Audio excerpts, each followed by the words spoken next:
कुछ नहीं फोटो खींची हूँ कुछ नहीं। हेलो दोस्तों, परवीन भारती इंग्लिश स्कूल पर आपका स्वागत है। कैसे हो आप लोग? आई होप आप लोग अच्छे होंगे। आज अपने क्लास 12 का फिजिक्स का एमसीक्यू क्वेश्चन जो क्वेश्चन है से पूरा निकल कर लिया गया। यह पाठ लगभग 8वां की 9वां पाठ लगभग 9वां पाठ है फिजिक्स का। यह पाठ 9वां पाठ 8 पाठ 9। इस पाठ का पहला प्रश्न है कि निकेल क्या है। निकेल जो है क्या है? निकेल क्या है? तो निकेल जो है वह लोह चुंबकीय पदार्थ है। निकेल क्या है? निकेल लोह चुंबकीय पदार्थ है। अगला प्रश्न है कि चुंबकीय यामतोड़ एवं भौगोलिक यामतोड़ के बीच का कोण जो है क्या कहलाता है? तो यामतोड़ के बीच का जो कोण जो होता है वह दिक्पात कहलाता है। क्या कहलाता है? दिक्पात। अगला प्रश्न है कि एक उभयोतल लेंस के प्रत्येक तल की वर्गाकार त्रिज्या 20 सेंटीमीटर है तथा लेंस की पदार्थ का प्रस्थानांक 1.5 है। लेंस की फोकस दूरी कितनी होगी? लेंस की फोकस दूरी होगी 20 सेंटीमीटर। कितना? 20 सेंटीमीटर। अगला प्रश्न है कि एक ही तरंगदैर्घ्य के इलेक्ट्रॉन तथा प्रोटॉन की कौन सी भौतिक राशि जो वह समान है? एक ही तरंगदैर्घ्य के इलेक्ट्रॉन तथा प्रोटॉन की कौन सी भौतिक राशि वह समान है? संवेग की राशि है वह इलेक्ट्रॉन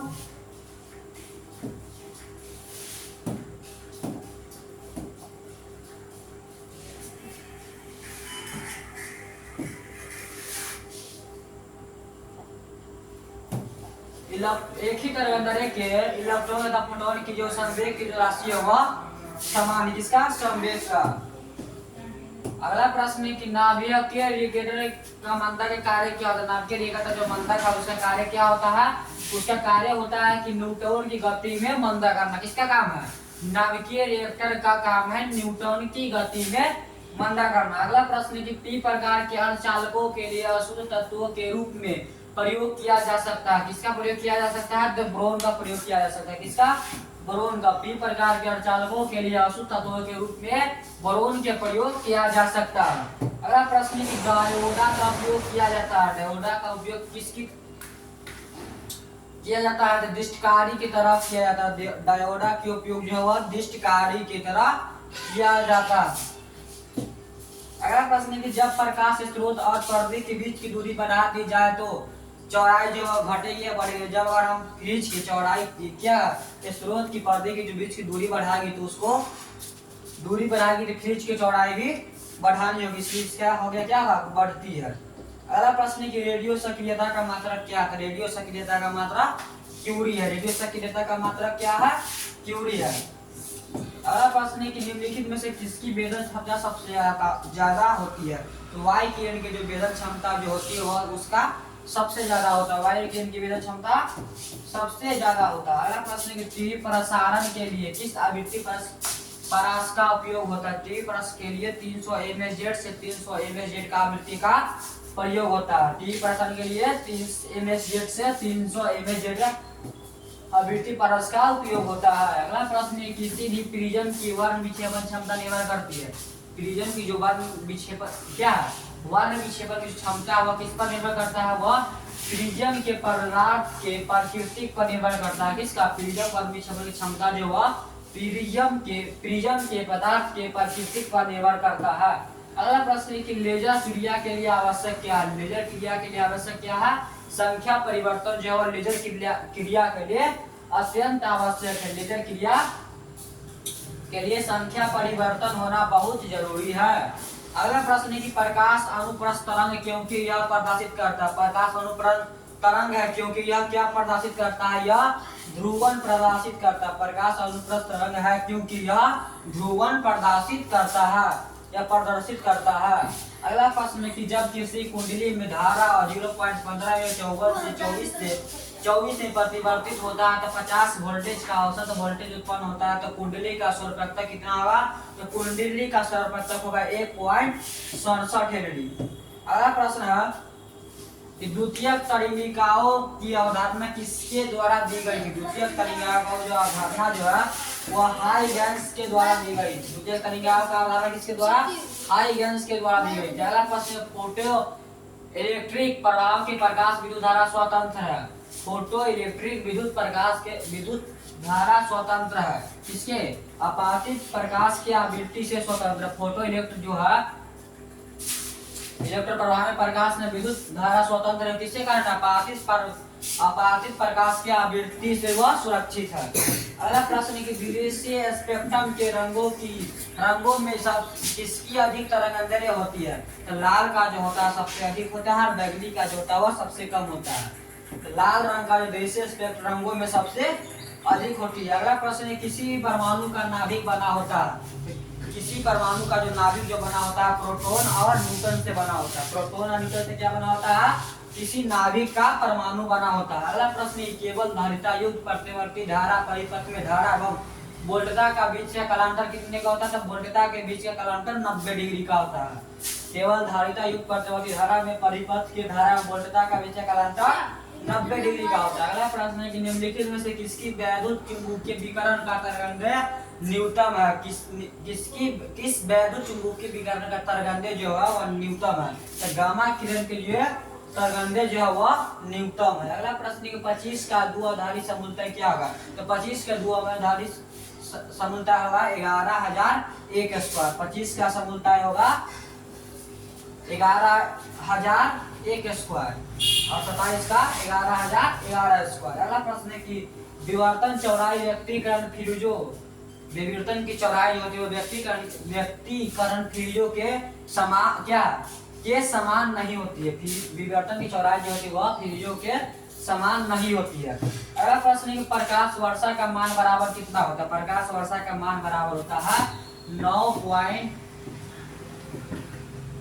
9.46 गुने 10⁻15 मीटर होता है। ऑप्शन नंबर ए इसका है राइट आंसर। प्रकाश वर्षा का मान बराबर होता है 9.46 गुने 10⁻15 मीटर। अगला प्रश्न है कि जब किसी मीटर को शंट किया जाता है तब परिपथ का कुल जो होता है प्रतिरोध जो क्या होता है घट जाता है। जब किसी मीटर को शंट किया जाता है तो उसका प्रतिरोध क्या होता है, उसका प्रतिरोध घट जाता है। अगला प्रश्न है कि किसी अर्धचालक का तापमान गुणांक का मान होता है। किसी अर्धचालक का तापमान गुणांक का मान जो होता है कितना ऋणात्मक होता है। किसी अर्धचालक का तापमान का गुणांक का मान कितना होता है ऋणात्मक। अगला प्रश्न है कि यदि साइक्लोट्रॉन में आवेशित कण को आवर्तकाल 7 तथा महत्तम चाल भी हो तो क्या होगा। तो होगा C∝1/v होगा। अगला प्रश्न है कि 1D ग्राफ जनित्र एक ऐसी विद्युत स्थितिक युक्ति है जिसमें उत्पन्न होता है। 1D ग्राफ जनित्र एक ऐसी विद्युत युक्ति जिसमें क्या उत्पन्न होती है, उसमें केवल उच्च वोल्टता उत्पन्न होती है। अगला प्रश्न है कि आवेशी संधारित्री पर कुल आवेश होता है। आवेशी संधारित्री पर कोई आवेश नहीं होता है, इसलिए हो जाएगा इसका आवेशी संधारित्री पर 0 आवेश मतलब शून्य आवेश होता है। अगला प्रश्न है कि चालक के अंदर इलेक्ट्रॉन के गति होती है। चालक के इलेक्ट्रॉन की गति त्वरित होती है। चालक के अंदर इलेक्ट्रॉन की गति क्या होती है, चालक के अंदर इलेक्ट्रॉन की जो गति होती है वह त्वरित होती है। अगला प्रश्न है कि वायु में स्थित इकाई धन आवेश के निकलने वाली संपूर्ण विद्युत फ्लक्स का मान कितना होता है। तो संपूर्ण विद्युत फ्लक्स का मान होता है E01 होता है। अगला प्रश्न है कि प्रति इकाई आवेश पर लगने वाला बल को क्या कहते हैं। तो प्रति इकाई आवेश पर लगने वाले बल को विद्युत क्षेत्र कहते हैं। विद्युत क्षेत्र किसे कहते हैं, प्रति इकाई के आवेश पर लगने वाले बल को क्या कहते हैं, विद्युत क्षेत्र। अगला प्रश्न है क्या आवेश का परिमाणीकरण दर्शाता है कि आवेश का परिमाणीकरण यह दर्शाता है कि एक कण पर न्यूनतम अनुमेय आवेश होता है। आवेश का परिमाणीकरण क्या दर्शाता है कि एक कण पर न्यूनतम अनुमेय होता है। अगला प्रश्न है कि विद्युत क्षेत्र रेखाओं से जानकारी प्राप्त होती है। विद्युत क्षेत्र रेखाओं से हमें क्या जानकारी प्राप्त होती है, क्षेत्र की शक्ति की प्राप्त होती है, दिशा की प्राप्त होती है और आवेश की प्राकृतिक भी प्राप्त होती है। विद्युत क्षेत्र के रेखाओं से हमें इनमें से सभी की जानकारी प्राप्त होती है। अगला प्रश्न है कि एक रेडियो समस्थानिक 210 VI की अर्धवायु 5 दिन है। 20 दिन के बाद दिए गए नाभिक का अभिघटित अंश क्या होगा। 5 दिन के बाद 20 दिन के बाद दिए गए नाभिक का विघट होगा 1/16 होगा। अगला प्रश्न है कि दो आवेशों के बीच के विद्युतीय बल एवं गुरुत्वीय बल को अनुपात निम्न में से किस रूप के क्रम में होता है। तो वह होता है 10⁻39 के रूप के क्रम में होता है। अगला प्रश्न है कि दो आवेशों Q को मिलाने वाली रेखा के बीच में एक आवेश Q रखा जाए तो आवेशों के इस व्यवस्था में संतुलन के लिए Q का मान क्या होगा? तो Q का मान होगा Q/4 हो जाएगा Q का मान।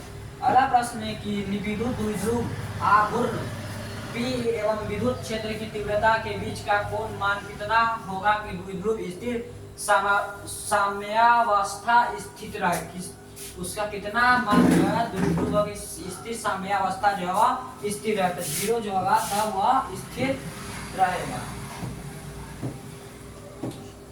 अगला प्रश्न है कि निम्नलिखित में से कौन भौतिक राशि सदिश है? विद्युत तीव्रता जो है वह भौतिक राशि सदिश है। विद्युत तीव्रता का जो राशि है वह कौन राशि है? भौतिक राशि सदिश है। किसकी भौतिक राशि सदिश है? विद्युत तीव्रता का जो राशि है वह सदिश है। अगला प्रश्न है परिनालिकाओं में चुंबकीय ऊर्जा घनत्व का सूत्र क्या है? परिनालिकाओं में चुंबकीय घनत्व का सूत्र है V2/2U0। ऑप्शन नंबर ए है इसका राइट आंसर। परिनालिकाओं में चुंबकीय ऊर्जा घनत्व का सूत्र क्या है? V²/2U0 है।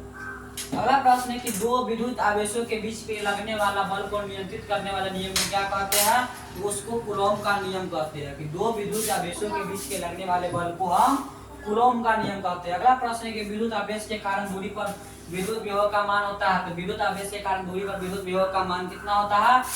कि R के व्युत्क्रमानुपाती होती है। विद्युत आवेश के कारण दूरी पर विद्युत विभव का मान R के व्युत्क्रमानुपाती होती है। अगला प्रश्न है किसी चोलक के संवहन वेग Vd तथा आरोपित विद्युत क्षेत्र E के बीच संबंध है। क्या संबंध है? VDE का संबंध है। क्या है? VDE का संबंध है। अगला प्रश्न है कि 64 समरूप बूंद जिनमें प्रत्येक की धारिता 5 U है मिलकर एक बड़े बूंद की धारिता क्या होगी? तो बड़े बूंद की धारिता 20 UF होगा। कितना? 20 UF।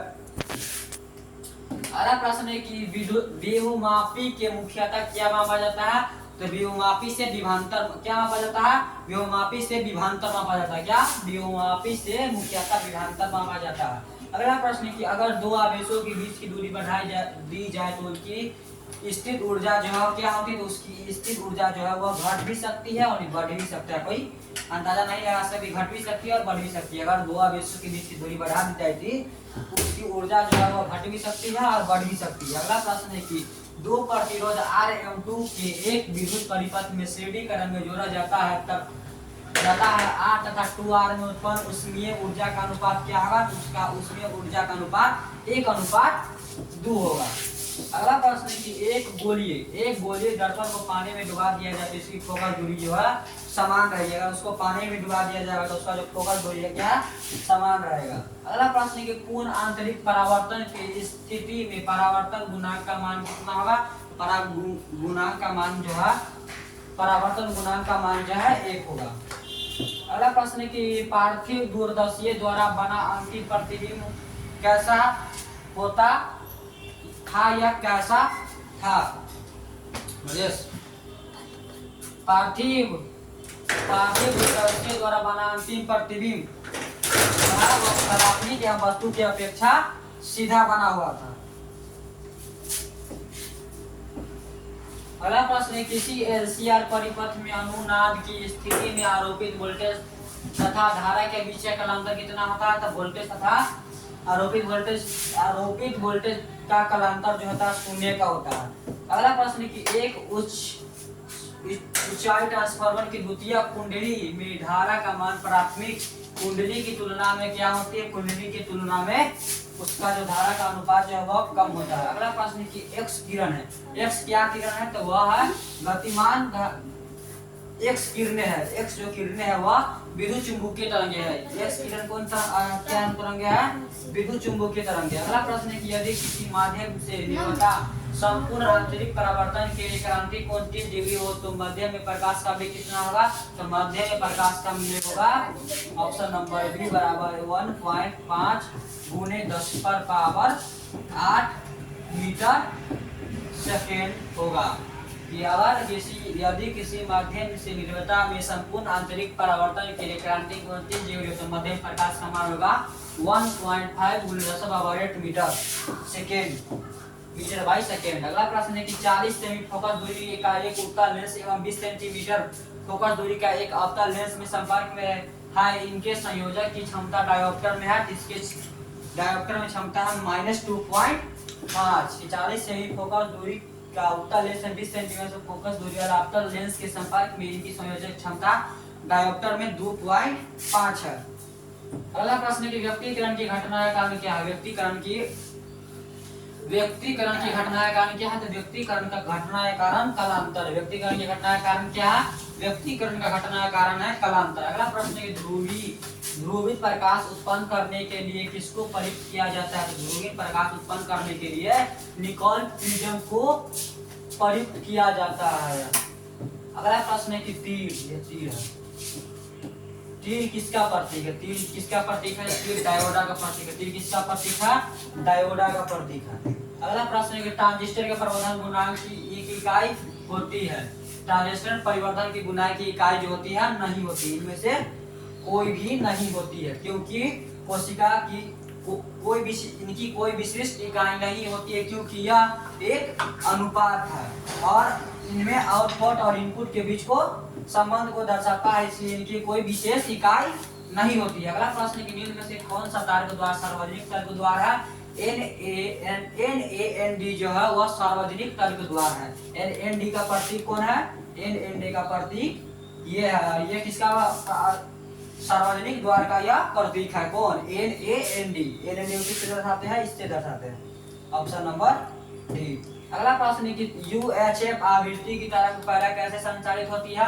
UHF आवृत्ति की तरंगे जो है वह किससे अंतरिक्ष के तरंगे से संचालित होते हैं। UHF आवृत्ति की तरंगे पहले कैसे होती है, अंतरिक्ष तरंगे से होते हैं। अगला प्रश्न है कि 6 युवक धारिता के 3 संधारित्री उपलब्ध है, उनके द्वारा प्राप्त न्यूनतम एवं अधिकतम धारिता क्या होगी। तो उनके द्वारा न्यूनतम होगी 2 UF और अधिकतम होगी 18 UF।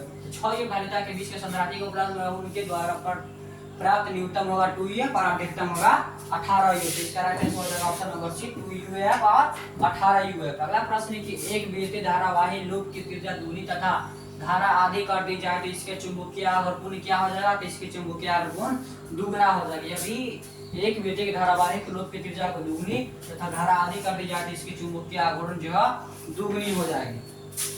कौन दुगनी।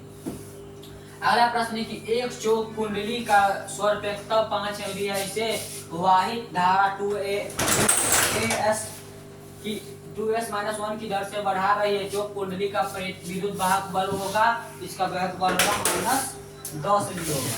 अगला प्रश्न कि पृथ्वी का चुंबकीय आघूर्ण। पृथ्वी का चुंबकीय आघूर्ण क्या है 8 × 10⁻22 J-T-1। ऑप्शन नंबर डी है। पृथ्वी चुंबकीय का आघूर्ण यह है 8 × 10⁻22 J-T-1। अगला प्रश्न है कि विद्युत चुंबकीय तरंग में विद्युत तरंग तथा चुंबकीय तरंग के बीच कालांतर होता है। तो शून्य का कालांतर होता है कितने का। विद्युत चुंबकीय तरंगे में विद्युत तरंग का चुंबकीय तरंग के बीच का कालांतर 0 का होता है। आज के लिए बस इतना ही। फिर मिलते हैं अगले वीडियो में। वीडियो अच्छा लगा हो तो लाइक सब्सक्राइब शेयर जरूर कीजिएगा। धन्यवाद।